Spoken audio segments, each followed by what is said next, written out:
It says to share the screen with the audience. Can you guys see the screen? If you can see the screen, let me know.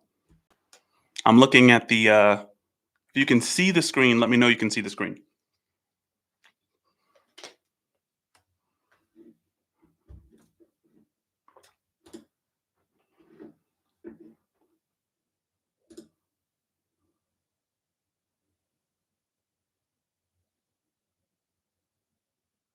Okay, I'm hearing.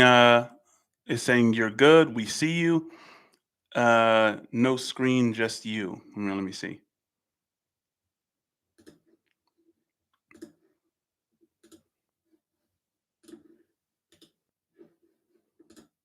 Okay, can you hear me? Can you see me and hear me at the same time? Give me a thumbs up if you can see me and hear me clearly. Okay, I got an all good. See and hear. Fantastic. Guys, this is my first live on this channel. This is bananas. We're getting ready to read Animal Farm. Before we did, just allowing people to roll in, I wanted to share some crazy facts about George Orwell. Guys, look, my wife found it. It's a first print. Legit. It's actually a smaller book than I think I remember. A lot of people were corresponding with me in the comments and were saying, man, it's been forever since I read Animal Farm. I haven't read it since high school. People were saying, I haven't read it since elementary school. If you read Animal Farm in elementary school, salute to your teacher. I think I read it in high school and I wasn't even forced to read it then. But listen, I wanted to go over a couple of facts. Joe, thank you for the super chat. I appreciate it. This is crazy. Like going live on this thing the first time. So number one, check this out. Just as we allow people to roll in, guys. Uh, George Orwell voluntarily lived as a poor man. Orwell dressed as a tramp and lived among the poor in London and Paris to understand their lives firsthand. This inspired his book Down and Out in Paris and London.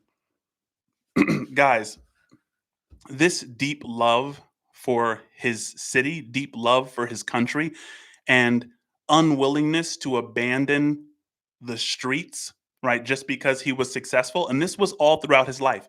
This is kind of already giving me an insight into why Rin loves Orwell so much, right? And some of the people that we react to on this channel, guys, it's so insightful when you really look at who the person was.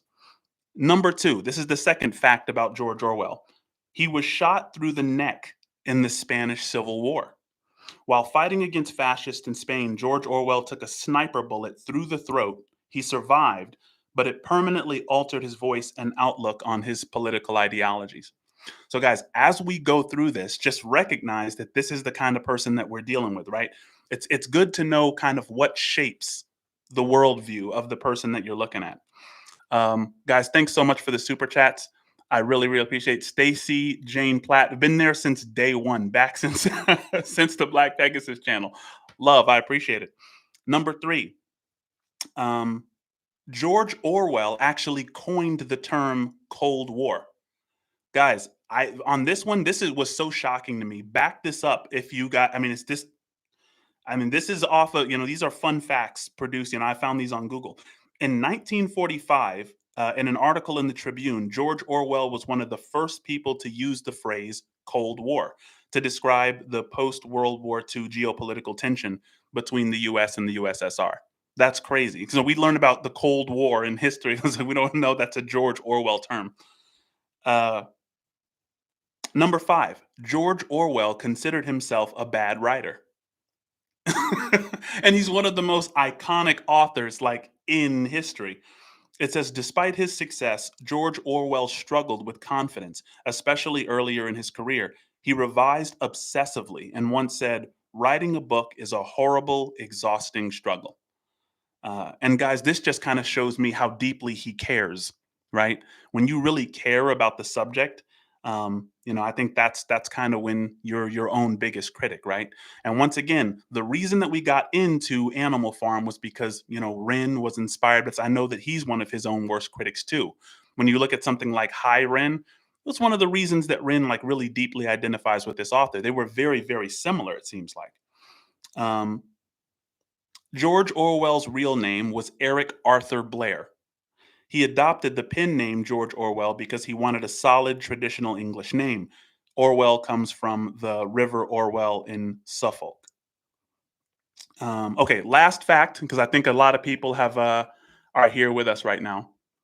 Legit, super chat is hyped. I mean, the super chat is hyped. The chat is hyped. I'm seeing a whole bunch of thumbs up. Haven't ran Animal Farm since 1985. Let's go. All right, last one before we get into this, guys. George Orwell once killed an elephant and deeply regretted it. So while serving as a colonial officer in Burma, Orwell shot an elephant to maintain order. He reflected on this with guilt in his powerful essay, Shooting an Elephant. Guys, this guy really lived a crazy life. He also inspired terms like Big Brother. In his book 1984, Big Brother is Watching You, that later became shorthand for government surveillance. Guys, we're about to really dive into this. Once again, the channel Mr. Biscuit Speaks is dedicated to insights, the accumulation of insights and epiphanies. So anything that I miss, make sure you let me know in the comments, in the chat. Drop a super chat. That will be kind of the first ones that I notice. I, of course, can't read everything, but super chats are something that I can just kind of go up here and I guess click and isolate those. I was kind of practicing that at first. But guys, let's get into it. Animal Farm by George Orwell. It's so cool that we all kind of agreed to do this. Let's look at it. So what I'm going to do, I'm going to read just a couple of uh I'm going to read a couple of paragraphs, then I'm going to go back and we're going to kind of dissect some of the insights that are in there. So, you guys ready to start? Hit me with a thumbs up if we're ready. UK is in the building. Hit me with some thumbs up. I'm seeing some hearts. Got the thumbs right there. There we go. Oh, yeah, we're ready. Absolutely ready. Let's go. Okay, so chapter 1. Mr. Jones of the Manor Farm had locked the hen houses for the night, but was too drunk to remember to shut the pop holes. With the ring of light from his lantern dancing from side to side, he lurched across the yard, kicked off his boots at the back door, drew himself a last glass of beer from the barrel in the scullery, and made his way up to bed, where Mrs. Jones was already snoring. So, guys, that first paragraph already kind of sets us up. The owner of the farm, Mr. Jones, is drunk and he leaves the animals vulnerable to predators. When you leave the pot hole open, it makes it so anything in there, like foxes can get in there, whatever. And so it's already kind of foreshadowing that there is a level of incompetency at the top. That's what he wants to start us out with. Guys, monarchy always dissolves into tyranny, doesn't it? It's just the rise and fall of empires, right? Whenever you have a monarchy, and sometimes it's a good monarch, but power always either goes to the head of the monarch, or in more often it goes to the head of the monarch's children. The person that he leaves power to, they just don't have the same sense of history or responsibility as the original monarch. And so Orwell is trying to set us up with this scene that already at the beginning of the story, Mr. Jones is leaving these animals vulnerable through incompetency. He's drunk. So, second paragraph, and this is important here. As soon as the light in the bedroom went out, there was a stirring and a fluttering all through the farm buildings. Word had gone out during the day that old Major, the prize middle white boar, had a strange dream on the previous night and wished to communicate it to the other animals. It had been agreed that they should all meet in the big barn as soon as Mr. Jones was safely out of the way. Old Major, so he was always called, though the name under which he had been exhibited was Willingdon Beauty, was so highly regarded on the farm that everyone was quite ready to lose an hour's sleep in order to hear what he had to say. So, the first thing that I wanted to draw your attention to in that paragraph, as soon as the light in the bedroom went out, there was a stirring and a fluttering all through the farm buildings. Guys, isn't it true that when the lights go out or when it's dark is when the slaves conspire to free themselves? It's when the coast is clear. It happens over and over again. If you guys seen Shawshank Redemption, when lights are out, that's when the conspiracies happen. In the life of Toussaint Louverture, one of my favorite slave rebellions to read about, this is the Haitian slave rebellion. At night is when the conspiracy happened to say we're going to free ourselves from our oppressor. It's when the lights go out. Even in the transatlantic slave trade, when when the lights went out in the big house, the slaves were out in their cabin if they had a cabin, if they were lucky enough to have that. That's when they would conspire to run. You would wake up in the morning and your slaves had abandoned you, right? And so the fact that the lights go out in the bedroom and now there's a stirring and fluttering all through the farm buildings, right? He's getting us, he's trying to get us to catch on to a perennial pattern. This has happened in the past. And so the prize middle white boar, his name is Old Major. And guys, this is not subtle. Major is a military rank. So it already gives you some sense of what's going on in the mind of this boar. Um, or so he was called, though his name under which he had been exhibited was Willington Beauty, was so highly regarded on the farm that everyone was quite ready to lose an hour's sleep in order to hear what he had to say. So we're introduced to this pig, Old Major. And one of the reasons, and it's been a long time since I read Animal Farm, but one of the reasons that I don't trust this pig, Old Major, is uh, because that's not his real name. The name that was given to him was Willington Beauty. He's privileged highly by the incompetent Mr. Jones, the owner of the farm, right? So he's been privileged. He's been, and so I don't know, I don't know whether that sketches you out or whether you're kind of inclined to trust this guy. Uh, so everyone wants to hear what this boar has to say. He's privileged. He's highly regarded and considered wise by the rest of the animals. At the end, oh sorry, at one end of the big barn, on a sort of raised platform, Major was already ensconced on his bed of straw under a lantern which hung from a beam. He was 12 years old and had lately grown rather stout, but he was still a majestic looking pig, with a wise and benevolent appearance, in spite of the fact that his tushes had never been cut. Before long, the other animals began to arrive and make themselves comfortable after their different fashions. First came the three dogs, Bluebell, Jessie, and Pincher, and then the pigs, who settled down in the straw immediately in front of the platform. So, the first thing to notice about where Old Major is seated, his post is elevated, right? He's up like on a stage. And the elevation of the leader comes from the early Paleolithic transition where we had sages, right? You've ever heard of, sages or wise men in Africa? They became like witch doctors or medicine men. And what paleoanthropologists are finding is that these sages back in the day, they were kept on elevated positions. They would speak from platforms because they were overseers. Words like supervisor came from these guys, right? There were people who had vision. And so the idea that he's highly lifted up or elevated is a symbol of his authority, right? Already. And guys, thank you so much for the super chats. I definitely see those and I'm going to get to those as well. We're going to isolate them and go through any questions that you have or anything that you want to kind of pull out of this, right? Anything that you're seeing that I'm missing, definitely talk to me and I'm going to get to those for sure.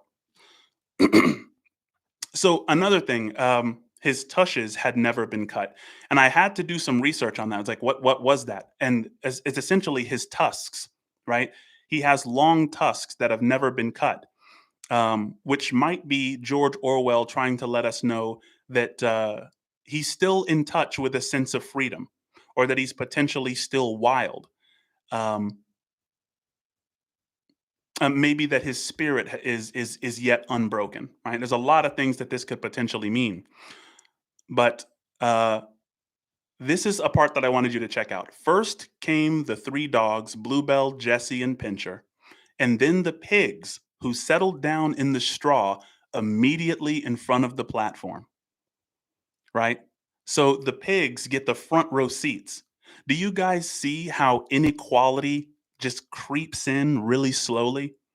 Right? I mean, at first you might think, well, of course, the pigs are going to sit with the pigs. Of course they get the seats up there because, old Major's up there. He's a pig. It all makes sense. But what George Orwell might be trying to tell us is inequality is not something that you're going to immediately see.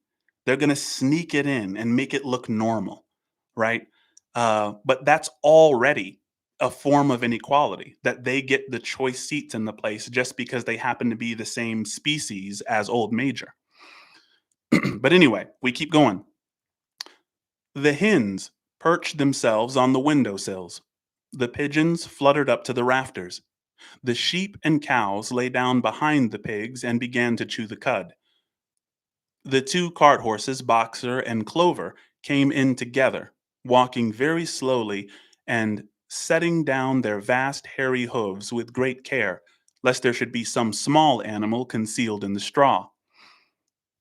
And that one, guys, I mean, reading this is pressure. And so that last sentence gave me a little bit of, at least there are some animals that care, that care for other ones.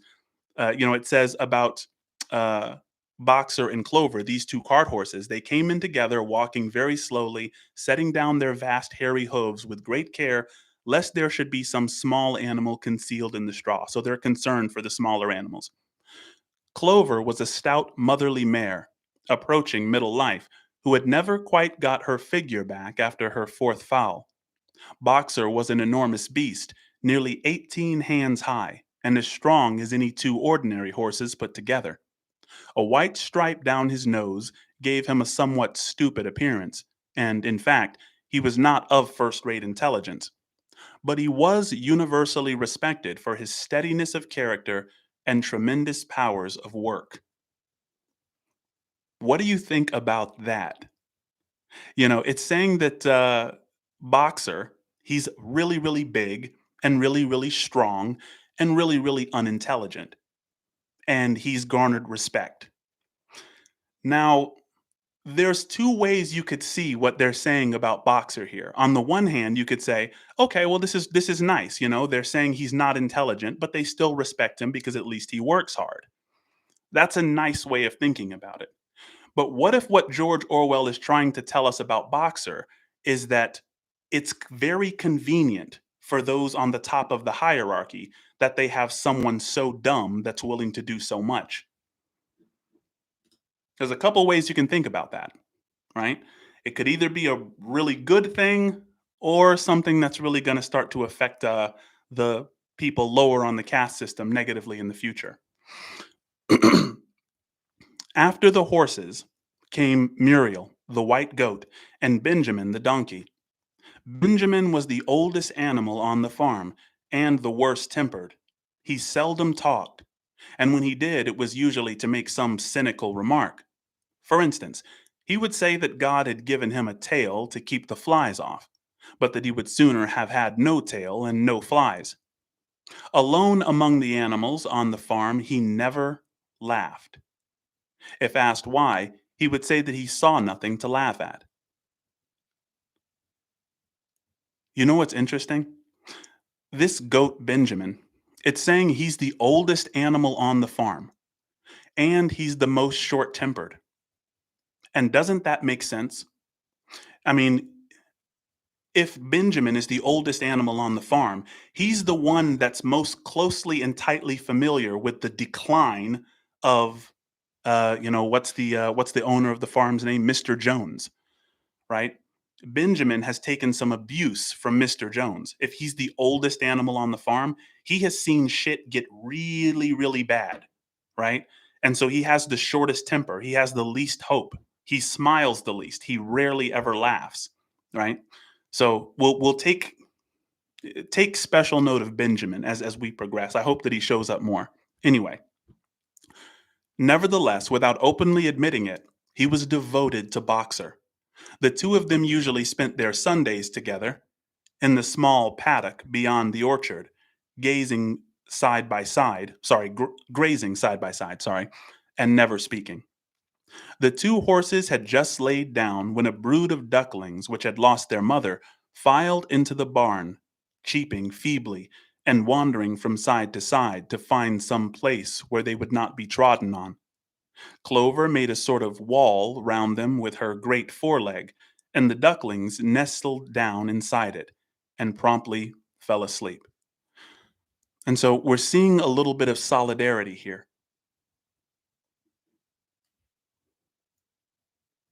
Clover made a sort of wall around them with her great foreleg, and the ducklings nestled down inside it and promptly fell asleep. At the last moment, Molly, the foolish, pretty white mare who drew Mr. Jones's trap, came mincing daintily in, chewing at a lump of sugar. She took a place near the front and began flirting her white mane, hoping to draw attention to the red ribbons it was plated with. This is the kind of house slave that I hate. And listen, I love that Orwell recognizes all of the different uh, kinds of oppressed people. There's the oppressed people who's kind of like Old Major, who's very militant and calls all of his compatriots comrades, right? Getting them ready for some big rebellion.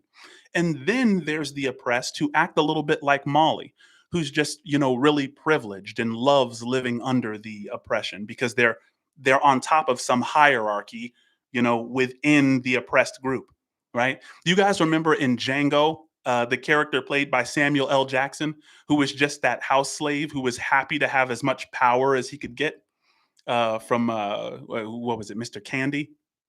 Django is such a bomb movie. I love that movie. But it's showing us all the different kinds of oppressed people you have. You have the ones that are really physically strong and yet really, mentally not all there.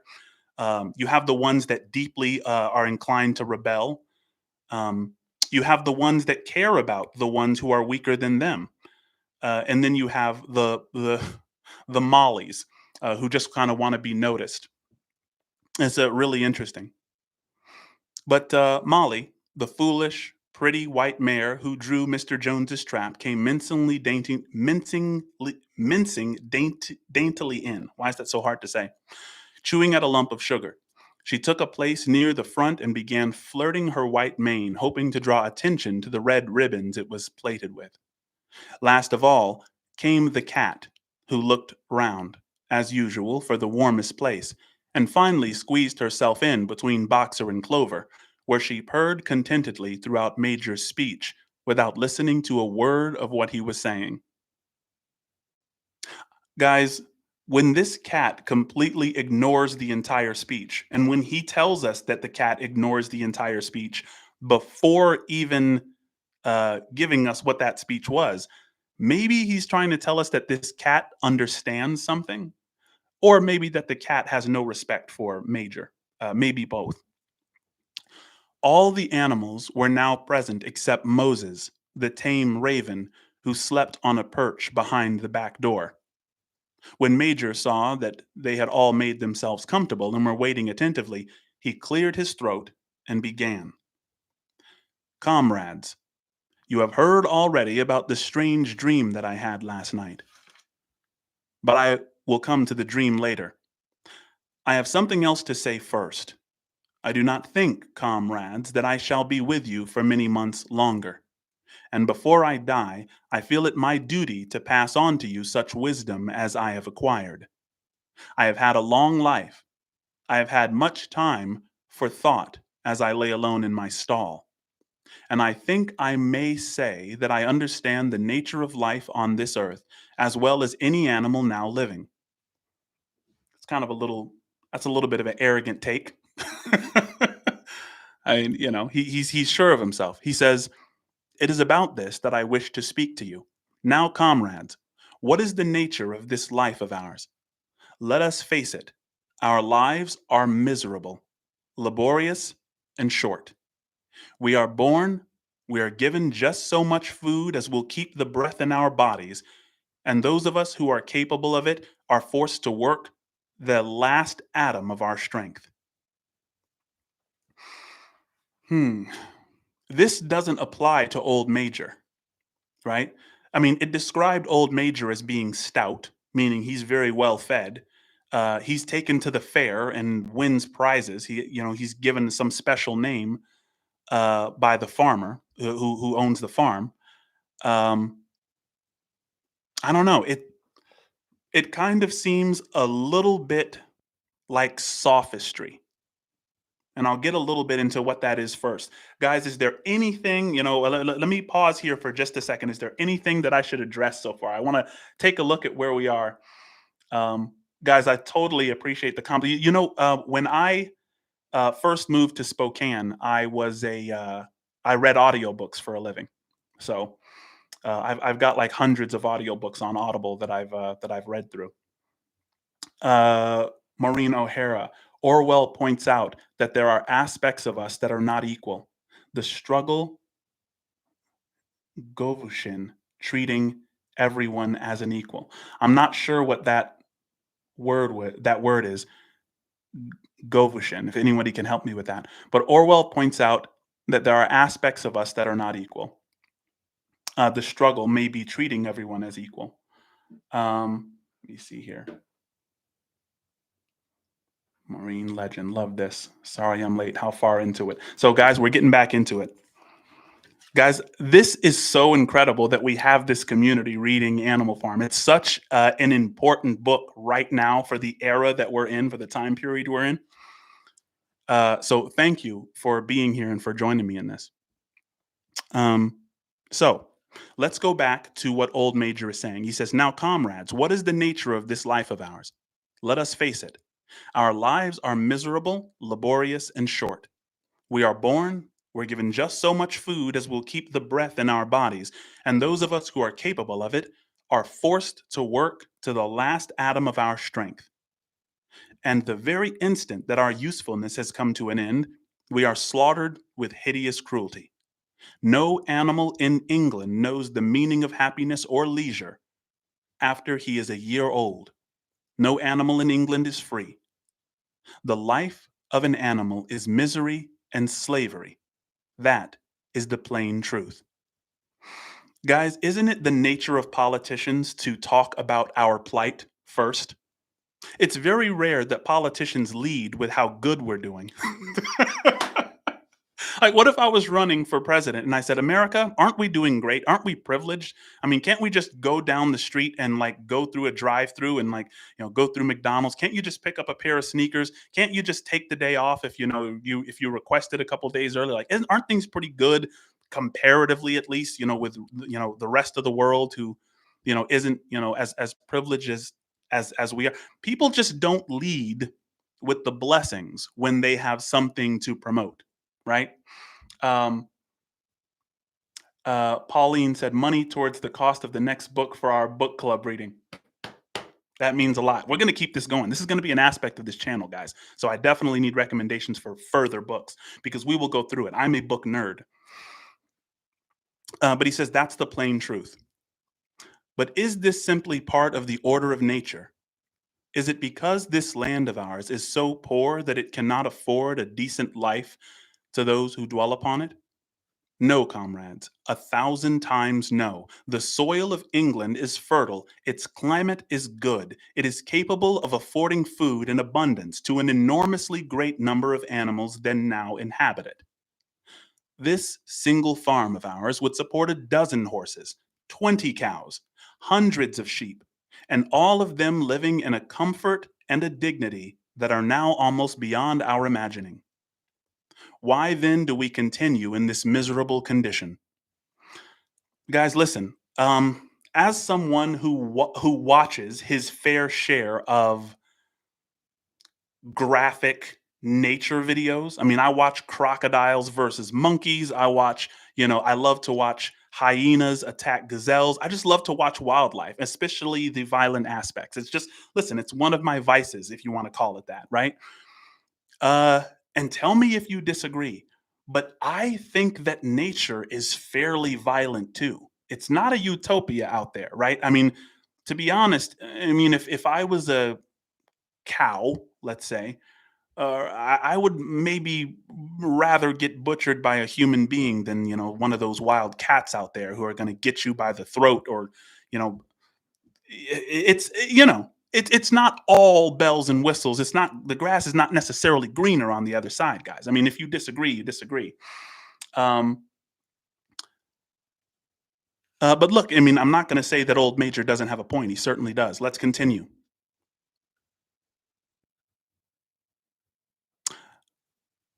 He says, because nearly the whole of the produce of our labor is stolen from us by human beings.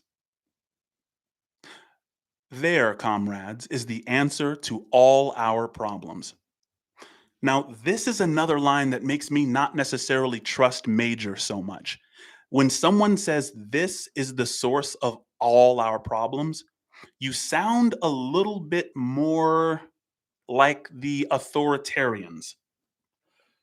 When you want to boil things down to something simple, guys, the problem is very, very rarely simple. You know, uh, I mean, Hitler kind of did this when he says, the problem is the Jews. If we just wipe this group out, then our plight will be uplifted. Um, there, comrades, is the answer to all our problems. It is summed up in a single word: man. Man is the only real enemy we have. Remove man from the scene, and the root cause of hunger and overwork is abolished forever.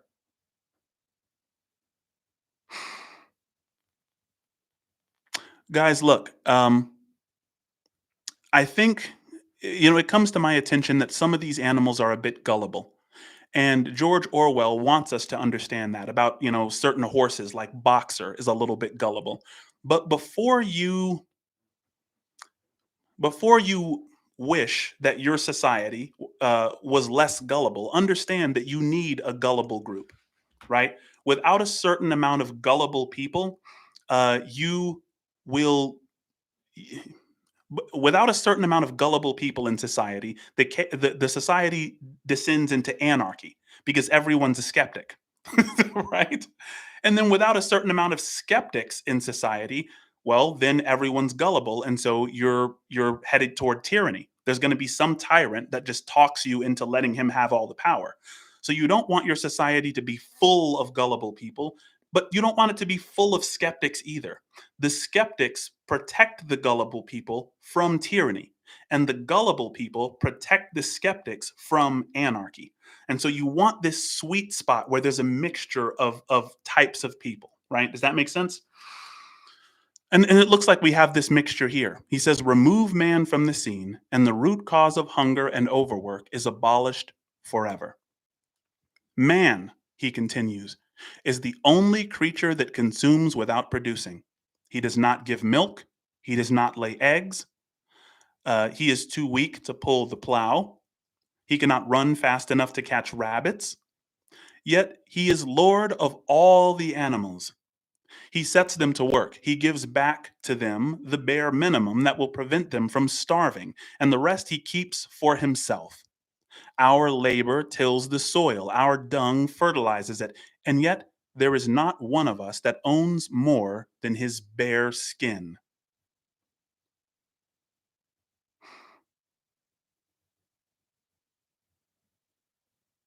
Guys, what's the meaning of that line? Our labor tills the soil, our dung fertilizes it, and yet there is not one of us that owns more than his bare skin, right? He's talking about bare skin, like the fact that we don't have fur. And this is something really phenomenal, especially for George Orwell's time period.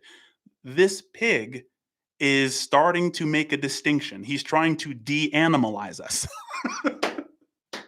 Guys, you know how when you want to enslave a people, it's very important that you dehumanize them. And I'm not trying to teach people how to make slaves or how to, but the thing is, during the transatlantic slave trade, there were rumors going around that blacks were less human.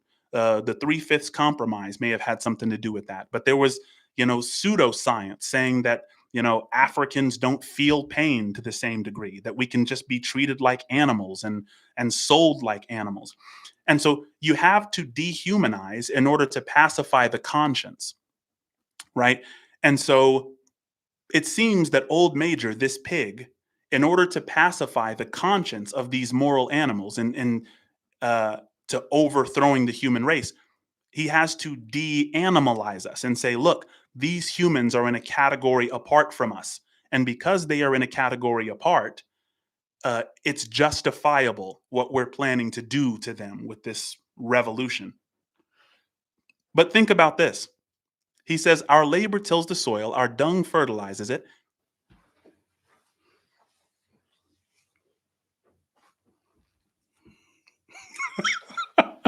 Okay, how are we looking? How are we doing now, guys? Can you hear me? Am I audible? Am I audible? Okay, he says, I hear you. Mama Montoya said, I blame Major. Major is 100% to blame. It's a major malfunction. Okay, guys, I need more major puns. That was a major pain. I'm back. Okay, now where did we get before, because geez, like it's very difficult corresponding with the chat. Mr. Biscuit escaped the farm. This book is spooky. See, I'm telling you, the spirit of this book can cast a spell, right? Let's where were we? Dung fertilizing the earth. Are we that far back? Animal, no animal in England is free. The dung. Okay. That's where we were. Guys, thank you for remembering where we were. Let me see here.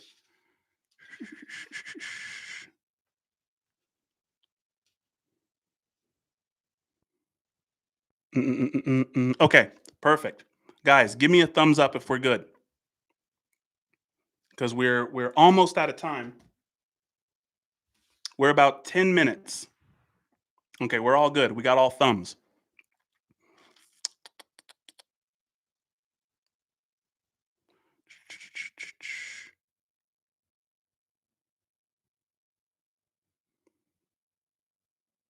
Okay, now, comrades, what is the nature of this life of ours? Let us face it. Our lives are miserable, laborious, and short. We're born, given so much food as will keep the breath in our bodies, and those of us who are capable of it are forced to work to the last atom of our strength. And the very instant that our usefulness has come to an end, we are slaughtered with hideous cruelty. No animal in England knows the meaning of happiness or leisure after he's a year old. No animal in England is free. The life of an animal is misery and slavery.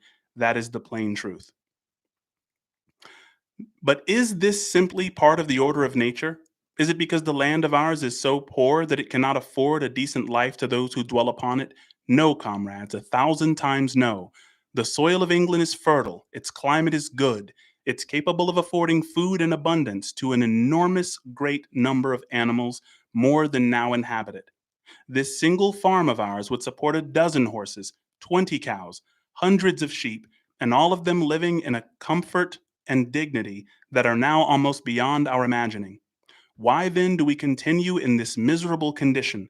Because nearly the whole of the produce of our labor is stolen from us by human beings. Give me a thumbs up if you can still hear me. Just need that again, real quick, guys. Just want to make sure. We still good? Not frozen. Good. There, comrades, is the answer to all of our problems. It is summed up in a single word: man. Man is the only real enemy we have. Remove man from the scene, and the root cause of hunger and overwork is abolished forever. So, what I said at this part, guys, when it froze up, is that this is a clear sign of both a tyrant and a cult leader. Someone who says there's a very simple solution to a complex problem. And if we can just apply this simple solution, I promise you a utopia. If you just give me the present, I'll give you the future. Right? It's never a good exchange. right? Not to poison the well on Major here. Man is the only creature that consumes without producing. He does not give milk, nor does he lay eggs. He's too weak to pull the plow. He cannot run fast enough to catch rabbits, yet he is Lord of all the animals. He sets them to work. He gives back to them the bare minimum that will prevent them from starving, and the rest he keeps for himself. Our labor tills the soil, our dung fertilizes it, and yet there is not one of us that owns more than his bare skin. Now he's talking about the bare skin of mankind, right? And what's so funny is like it's so telling. He calls us, this is old Major talking about human beings. We're the with the bare skin, right? We don't have fur. So this is his way of de-animalizing us. You remember how Adolf Hitler said, "Oh, the ones that don't have blonde hair are not the Aryans," even though Hitler himself didn't have blonde hair? Well, uh, old Major has bare skin too. He's a pig. He doesn't have fur like the rest of the animals, right? And yet he says, "Oh, you shouldn't trust the bare-skinned ones." So much irony in that, right? You cows that I see before me, how many thousands of gallons of milk have you given during this last year? And what has happened to that milk which should have been breeding up your sturdy calves? Every drop of it has gone down the throats of our enemies. And you, hens, how many eggs have you laid in this last year? And how many of those eggs have ever hatched into chickens? The rest have all gone to market to bring in money for Jones and his men. And you, Clover, where are those 4 fowls you bore? Who should have been the support and pleasure of your old age? Each was sold at a year old. You will never see one of them again. In return for your 4 confinements and all your labor in the fields, what have you ever had except your bare rations and a stall? And even the miserable lives we lead are not allowed to reach their natural span. For myself, I do not grumble, for I am one of the lucky ones. At least old Major recognizes it. Look, um, could a politician ever win by leading with how privileged we all are? Like, what if I were to run for office and I was like, listen, America, we're complaining a little bit too much. You know that we are rich compared to like the majority of the world. What are we all complaining about? I'm going to get in office and I'm not going to do anything. I'm going to play golf. I'm going to go to a few restaurants. Listen, we're all doing fairly well. Stop worrying so much. Stop bitching and complaining. This is not the way to this is not the way to win an election, guys. You have to go in talking about how miserable everyone is and kind of reminding them of their plight, let's say. But let's continue for a little bit. Old Major says, "I'm 12 years old and have over 400 children. Such is the natural life of a pig. But no animal escapes the cruel knife in the end. You young porkers who are sitting in front of me, every one of you will scream your lives out at the block within a year." Guys, he's trying to get these animals to metacognize, which is very unanimal like. It's very human like. Metacognition is thinking about your thoughts. He's trying to get them to think about the future, right? Uh, old Major is saying, just give me the present. Give the present to me, and I'll show you what the future is like. Very cult like behavior, a very cult like request, right? Give me the now, and I'll exchange information about the later. It's very rarely a good investment, guys. To that horror, we must all come cows, pigs, hens, sheep, everyone. Even the horses and the dogs have no better fate. You, boxer, the very day that those great muscles of yours lose their power, Jones will sell you to the knacker, who will cut your throat and boil you down for the foxhounds. As for the dogs, when they grow old and toothless, Jones ties a brick round their necks and drowns them in the nearest pond. Is it not crystal clear, then, comrades, that all the evils of this life of ours spring from the tyranny of human beings? Only get rid of man, and the produce of our labor will be our own. Almost overnight, we could become rich and free. Guys, this is very, very cult like. He's saying, look, overnight, it'll happen overnight. It'll happen so quick. All you have to do is do what I say, and just commit your entire lives to this very simple solution. Give up the present and give your present to me, and I will give you the future. Fix your eyes on that, comrades, throughout this short remainder of your lives. And above all, pass on this message of mine to those who come after you, so that future generations shall carry on the struggle until it is victorious. And remember, comrades, your resolution must never falter. No argument must lead you astray.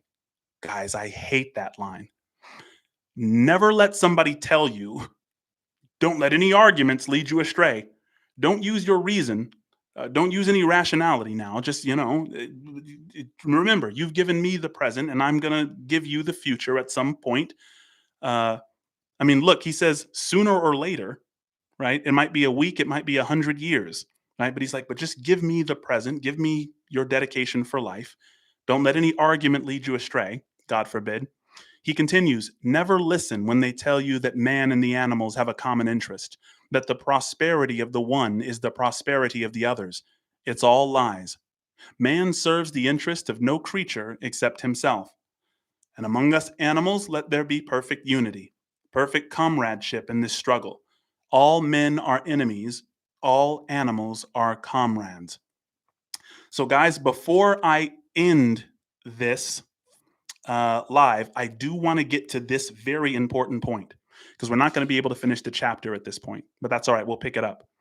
Well, you know what? You know what? Let me do this. Let me do this. We have 3 more pages until the end of the chapter. Should we just finish the chapter and do chapter 2 next time, or should we end it after this next couple of paragraphs, which is crucial for this point? What do we think? Should we just finish the chapter? Okay, I've got 1, finish the chapter. I've got 2, finish chapter 1. I've got 3, finish chapter 1. Finish chapter, 3 more pages, read it all. Amen. All right, let's do it. We're going to read the chapter. We're going to finish the chapter. It's not that long to go. So, this is very crucial. At this point, all ears need to perk up because this point is crucial. At this moment, there was a tremendous uproar. While Major was speaking, 4 large rats had crept out of their holes and were sitting on their hindquarters, listening to him. The dogs had suddenly caught sight of them, and it was only by a swift dash for their holes that the rats saved their lives. Major raised his trotter for silence. Comrades, he said, here is a point that must be settled. The wild creatures, such as rats and rabbits, are they our friends or our enemies? Let us put it to a vote. I propose this question to the meeting. Are rats comrades? The vote was taken at once, and it was agreed by an overwhelming majority that the rats were comrades. There were only 4 dissentients, the 3 dogs and the cat, who was afterward discovered to have voted on both sides. So the cat I'm forgetting about for now. The cat voted on both sides. Remember, Orwell told us about this cat in the beginning. She's not even listening to the speech. She's super self-interested. What I wanted you to catch about this incident with the 4 rats, the rats came in to listen to Major, and the dogs behaved instinctually, right? A farm dog is immediately going to see a rat and attack and chase. But old Major says, hey, this way of being is now over, right? You can no longer follow your instincts. You're not allowed, right?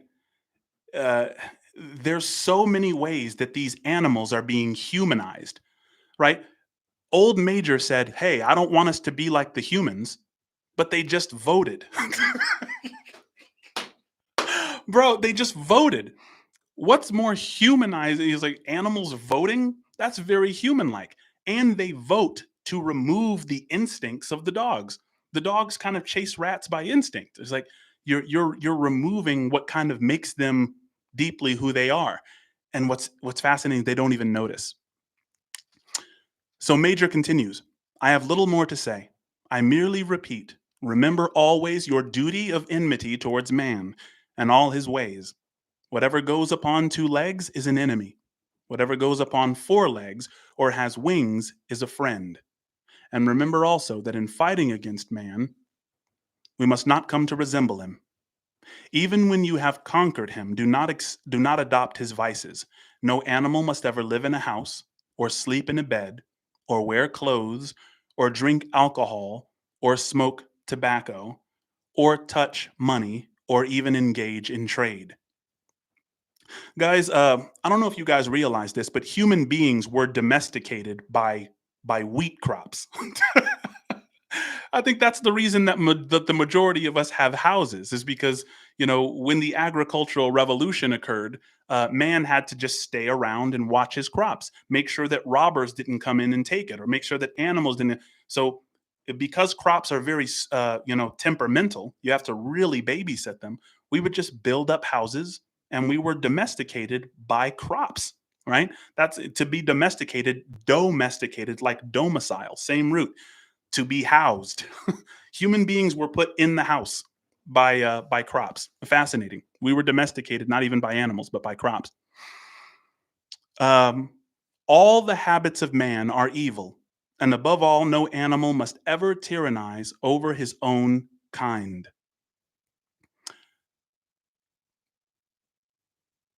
Guys, this is the question that I wanted to ask you, and I was waiting for you to answer this question, and you didn't answer me because because I had frozen. My whole thing was frozen. But now that we're back to this area, I want to ask you a question. The question is, do you believe that the dictators and the authoritarians that we're all familiar with, whether it's Hitler, Pol Pot, Stalin, Mao, pick your poison, do you think those guys knew that they were doing wrong? Or do you think that they really truly thought that despite the horror, that what they were doing was ultimately good? And you don't have to justify your answer. I mean, I know this, but it's something that I kind of wanted to put to you guys as a group because I don't even know where I land on some of this stuff. Somebody says, Joe says, yeah, they knew. Stacy says they knew. Uh, okay says, I think they rationalized it in their minds. Yeah, and Miss Wild said both. Maybe it was a little bit of both. It's very, very hard for me to imagine that it was just, this big mistake. There's, oh, I had no idea. I know that cognitive limitation can do a lot of things, when you're put under extreme amounts of pressure. Uh, but yeah, it's almost like thinking that they didn't know, almost like gives them a pass in some kind of way. So we don't want to do that. But that's kind of what I'm at least wondering about Old Major in this instance. Is like, does he know, or does he really believe that this utopia is out there?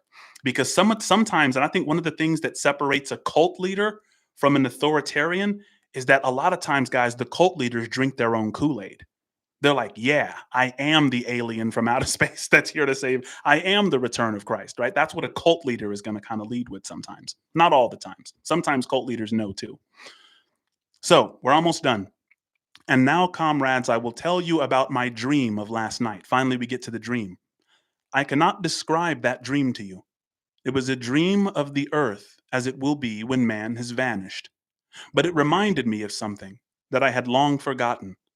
Many years ago, when I was a little pig, my mother and the other sows used to sing an old song of which they knew only the tune and the first three words. I had known that tune in my infancy, but it had long since passed out of my mind. Last night, however, it came back to me in a dream. And what is more, the words of the song also came back. Words, I am certain, which were sung by the animals of long ago and have been lost to memory for generations. I will sing you that song now, comrades. I am old and my voice is hoarse, but when I have taught you the tune, you can sing it better for yourselves. It is called Beasts of England. Old Major cleared his throat and began to sing. As he had said, his voice was hoarse, but he sang well enough, and it was a stirring tune, something between Clementine and La Cucaracha. The words ran, Beast of England, beast of Ireland, beast of every land and clime, hearken to my joyful tidings of the golden future time. Soon or late the day is coming, tyrant man shall be o'erthrown, and the fruitful fields of England shall be trod by beasts alone. Rings shall vanish from our noses, and the harness from our back. Bit and spur shall rust forever, cruel whips no more shall crack. Riches more than mind can picture, wheat and barley, oats and hay, clover, beans, and magnal wurzels shall be ours upon that day. Bright will shine the fields of England, purer shall its waters be. Sweeter yet shall blow its breezes on the day that sets us free. For that day we all must labor, though we die before it break. Cows and horses, geese and turkeys, all must toil for freedom's sake. Beast of England, beasts of Ireland, beast of every land and clime, hearken well and spread my tidings of the golden future time. Guys, this uh, this channel started with music, and it's not a reaction channel. It's deeper than that. We search for insights and deeper meaning within music. But music is something which connects us. The language that music speaks is worldview transcendent. It's universal. And this is the reason that having a piece of music or a piece of art or a flag is important for a revolution, is because it transcends opinions, right? Like rats have a different focus pattern than dogs and horses. They all have a different landscape of salience. Something that looks important to a rat or that catches a rat's attention, a horse might ignore. And something that catches a horse's attention, a pig might ignore. So, something to universalize them and to bind them, something to rise over all the opinions. Guys, symbol is so important, right? I think somebody said, I forget whose quote it was, but that music is like is like an irrefutable argument. Nobody can refute the argument of music. Um, and that's essentially what myth is, right? Well, there's too many facts to correspond with, right? And I say this in some of the reactions that you guys watch. It's like there's way too, even on this screen right now, how many facts are there in my office? There's too many. So in order to organize the facts so that you know which ones to ignore, you need a myth. That's what this song is. A very, very powerful tool, right? Um, Last page. Guys, thanks for hanging out with me. This is only like two more paragraphs left. We're done. The singing of this song threw the animals into the wildest excitement. Almost before Major had reached the end, they had begun singing it for themselves. Even the stupidest of them had already picked up the tune, and a few of the words, and as for the clever ones, such as the pigs and dogs, they had the entire song by heart within a few minutes. You see how there's something that connects them? Rats don't eat the same thing as horses. Rats don't care about the same things as horses. Pigs and sheep don't care about the same thing as hens and ducks. But when it comes to this song, now there's something that cuts through all the differences. It's very important structure for revolution, right? um, and then, after a few preliminary tries, the whole farm burst out into Beast of England in tremendous unison. The cows loved the cows lowed it. The dogs whined it. The sheeps bleated it. The horses whinnied it. The ducks quacked it. They were so delighted with the song that they sang it right through 5 times in succession, and might have continued singing it all night if they had not been interrupted. Unfortunately, the uproar awoke Mr. Jones, who sprang out of bed, making sure that there was a fox in the yard. He seized the gun which always stood in a corner of his bedroom and let fly a charge of number 6 shot into the darkness. The pellets buried themselves in the wall of the barn, and the meeting broke up hurriedly. Everyone fled to his own sleeping place. The birds jumped onto their perches, the animals settled down in the straw, and the whole farm was asleep in a moment. Guys, this has been a heck of a lot of fun. Um, What a special moment. Absolutely, right? To have a group like this is like really a dream. I had no idea that this many nerds even existed. I just thought I was alone. Uh, guys, hang on, let me see. Um, all right, now I think I'm going to need some assistance from anyone who might be able to. Okay, nope, I got it. I got it. Completely got it. All right, so Joe, Joe Cami, thank you so much for the super chat. And Joe is somebody who has been on so many videos, just going along for whatever ride. I really appreciate it because I'll throw some random stuff up and just like, yo, I just want to see because I'm into a lot of strange things, music wise and philosophy wise, and so. As I learn YouTube, Joe has kind of been there for a ride. I super appreciate it. Stacy, another one all the way since Black Pegasus's channel. Love you. Thank you so much. Stacy says, love this. Oliver Armstrong says, loving your content and how it changes my perspective on everything. Thank you and keep up the great work. Shout out to you. And when you say it changes your perspective, that's such a huge thing for me because I talk a lot about perspectival knowing. It's a form of knowledge, right? A lot of us think that propositional knowledge is the only form of knowledge. Well, propositional knowledge gives you facts, but then you have procedural knowledge that's like that teaches you how to do things. It's like a skill. And then there's perspectival knowledge. Like you can jump into the perspective of Old Major. You could jump in the to the perspective of one of the horses, or what is this person thinking or that person thinking, and it helps you not to cling so much. So thank you for letting me know that perspectives have been changed. That's definitely one of my goals.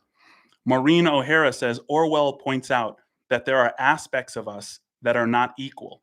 The struggle is treating everyone as an equal, and I think there's a mistyping there. Hopefully, I'm getting that right. But yeah, there are aspects of us that are not equal. Um, there are, men and women have different strengths. When I was learning our uh, articulatory phonetics, we learn that the male vocal tract is longer than the female vocal tract. So though we can make our pitch higher, we can't match the frequency or the amplitude, and that has consequences. That means like when a man speaks, sometimes a female's threat response system will go up. It's like, okay, that's something that might be more dangerous, higher testosterone. It's really really crazy what we're doing on a subconscious level.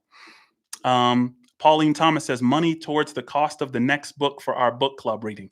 I need that stuff now because this support has been so overwhelming. I had no idea that there'd be this amount of people in the live.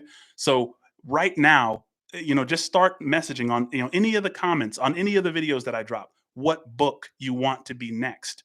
Um, because Animal Farm is about to be so sick. I'm gonna love going through this thing. Um, yeah, so there's Maureen again. I meant to say the struggle is in treating everyone equally, for sure. Another super chat.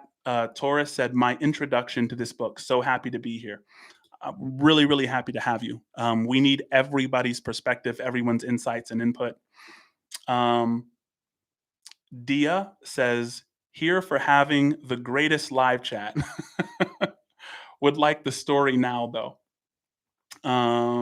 Joanne says, another good book by Orwell and truly representative of the current times we live in with social stratification, mass surveillance, and repressive regimes is 1984. Maybe one for a later date. Yeah, absolutely so. And then we have What a Special Moment. Thank you, Mr. Biscuit. No, I really, really appreciate you guys. And heading back to the live chat. Um,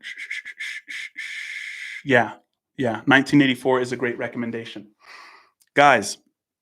Let me ask you guys this: since I have all of you here right now, what is a good schedule? First of all, just give me a yes or no on this. Was this a good time to go live? Because I know I was trying to meet like a couple of different time zones. I did a limited amount of research. Is 1 p.m. good?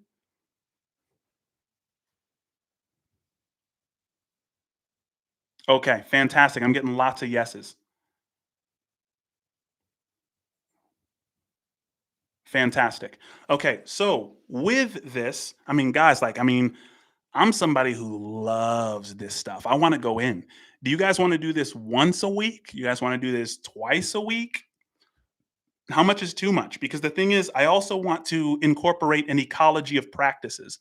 And an ecology of practices just means with every chapter, and maybe we'll think about one for chapter one next time, but an ecology of practices is homework. And not necessarily homework like that you have to write, but something that you can practice to make yourself better as a result of the chapter.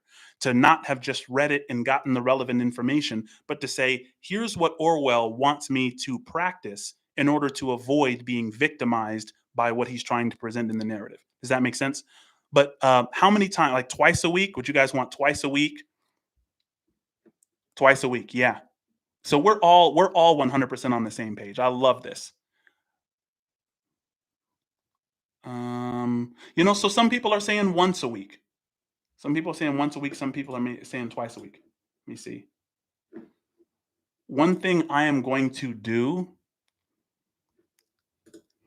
because what would actually make me goaded at this point is to throw a poll.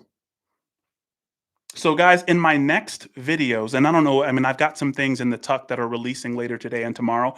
I'm going to pin to the top of what I release just a poll about once or twice a week. And then if you think it's once, just say that, and we'll go whatever with whatever the poll says. I don't want to overwhelm anybody because there is a lot of information. Yeah, 100%. I'll poll it up. So we've got a good time. We've got once or twice a week.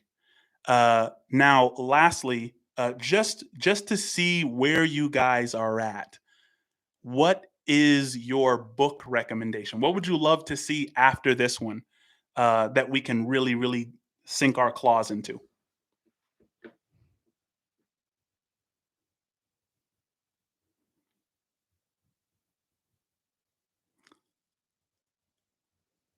1984. 84 is coming up a lot. Slaughterhouse Five. Slaughterhouse. Slaughterhouse is a book. Whoa, Slaughterhouse Five is a book.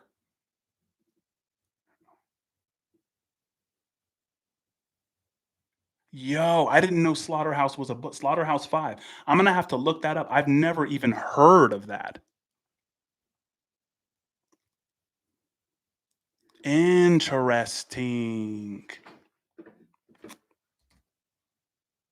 Well, guys, it is 2:24. I'm gonna head up. I'm going to let my wife know how all this went. Guys, I had no idea. I was like, What am I? Am I gonna have to go over here and do that?" I also kind of want to do some, moderators next time because, I mean, I hate that, my internet froze up in the middle of everything, and I'm glad we caught that, before. So I was like, "Yo, why there's a bunch of people leaving? I'm gonna like want to check the chat and see exactly what's going on." Uh, Calamity said, "Is 50 Shades out of the question?" Absolutely not. 50 Shades is not out of the question. Is that one of the big highest selling books among women besides the Bible? What's funny is like it's the Bible and then it's 50 Shades. Oh, that's phenomenal. I love it. To Kill a Mockingbird. Oh yeah. To Kill a Mockingbird would be a great idea. Hey guys, have a very, very great day. I love this community. It's exactly what I was trying to build. Just a community that can come together and say, hey, let's deep dive into the important questions of meaning and relevance and search for insights where in some of them where we didn't imagine, but in some place like Animal Farm, it's like clear that there are insights in there. So we're going to pull out dozens and dozens of them chapter by chapter and hopefully be different after reading than we were before. Guys, I appreciate it so much. Salute. Take care.